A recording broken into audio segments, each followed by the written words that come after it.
Greetings, YouTube. This is Fragments of Memory. Now, it has been a while since I have made a video. I have been on YouTube looking at videos, but I myself have not been making a video. I just saw Testizel's video about mothers have the right to abort their babies, or abort motherhood, or abort the responsibilities of being a mother in getting an abortion, but a father cannot abort fatherhood. Now, Testizel, you asked what I thought about this, and first and foremost, I have to say thank you for putting this information out there. Too often we talk about the woman's choice, the woman's rights, but then we forget that that woman made a choice to have sex without using condoms, without using birth control pills or other prophylactics and contraceptives. So now she has a child. And at any time, that woman can legally go and terminate the pregnancy, abort the pregnancy. And there's no legal ramifications. The doctor doesn't go anywhere because that is protected by law as the woman's choice. Now, I understand that there was a time in this country where women had to get abortions illegally, go in a back room, and there was some dirty, unsanitary environment. However, what about the man's choice? Yes, the man chose to have sex too, but does he have the same right to abdicate said choice? Now, I realize that when women talk about equality and equal rights, it sounds good at the onset, but there's no such thing as equal, quote unquote, equal rights. Because a lot of times women want the benefits of being equal and the benefits of being women at the same time. It's the whole have your cake and eat it too scenario.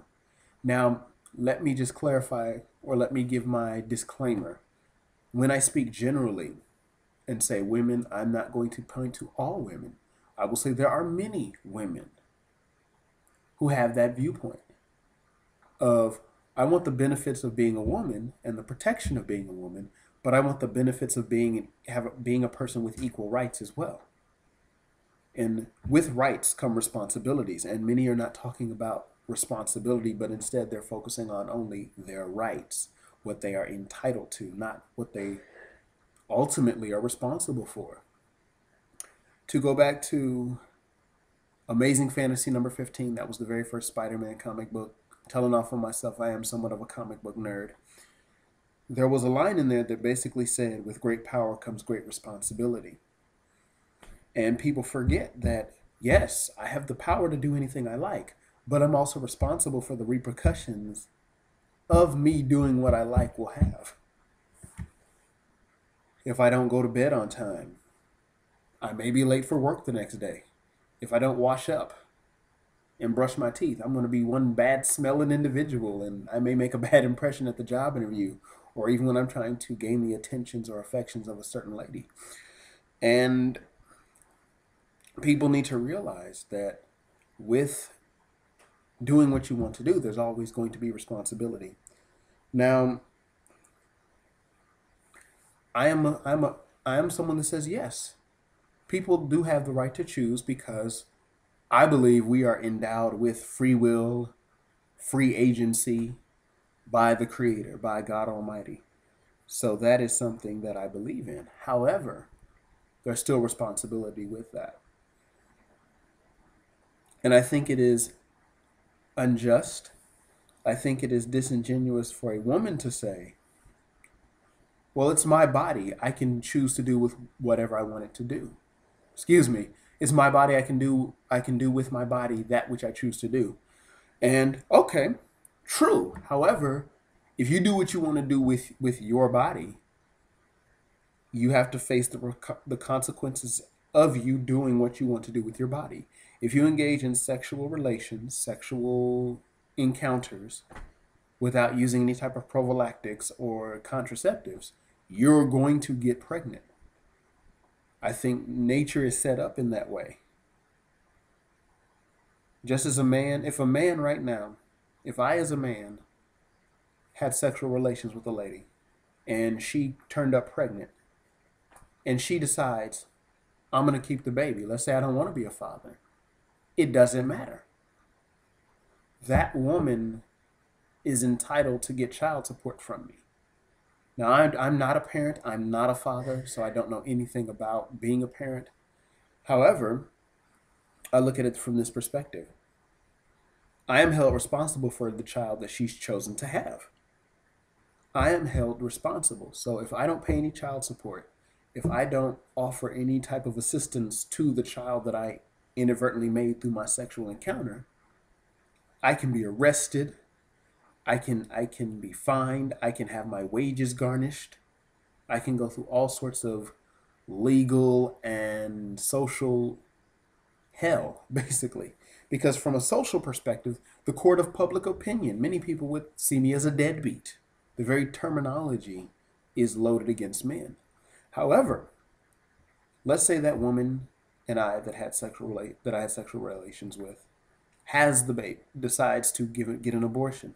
Let's say in my heart of hearts, I wanted to be a dad and I was ready to be a dad and I was ready to make a life for the new child that we created.